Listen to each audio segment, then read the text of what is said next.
மாணவர்களுக்கான இலவச லேப்டாப் திட்டம் அறிவிப்பு போலியானது என அகில இந்திய தொழில்நுட்ப கவுன்சில் நேற்று அறிக்கை ஒன்று வெளியிட்டுள்ளது. மாணவர்களுக்கு AICTE சார்பில் இலவச லேப்டாப் வழங்கப்படுவதாக விளம்பரம் ஒன்று சமூக வலைதளங்களிலும் இணையதளங்களிலும் பரவி வருகிறது. இது தொடர்பாக AICTE கவனத்திற்கு கொண்டு வரப்பட்டது.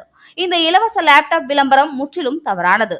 அகில இந்திய தொழில்நுட்ப கவுன்சில் மாணவர்களுக்கு இலவச லேப்டாப் வழங்கும் திட்டம் எதையும் தொடங்கவில்லை என்பதை தெரிவுபடுத்துகிறோம் எனவும், மாணவர்களும் கல்வி நிறுவனங்களும் பொதுமக்களும் இந்த போலியான தகவலை முற்றிலும் நிராகரிக்க வேண்டும் எனவும், இந்த போலியான தகவலுக்கு யாரும் தங்களின் சுய விவரங்களை வழங்கவோ கட்டணங்களை செலுத்தவோ வேண்டாம் என அறிவுறுத்தப்பட்டுள்ளது. அகில இந்திய தொழில்நுட்ப கவுன்சில் வெளிப்படைத்தன்மையுடன் செயல்பட்டு வருகிறது எனவும், எனவே மாணவர்கள் AICTE சலுகைகள் திட்டங்கள் குறித்து அதிகாரப்பூர்வ இணையதளத்திலும் சமூக வலைதள கணக்கிலும் அறிந்து கொள்ளலாம் என குறிப்பிடப்பட்டுள்ளது.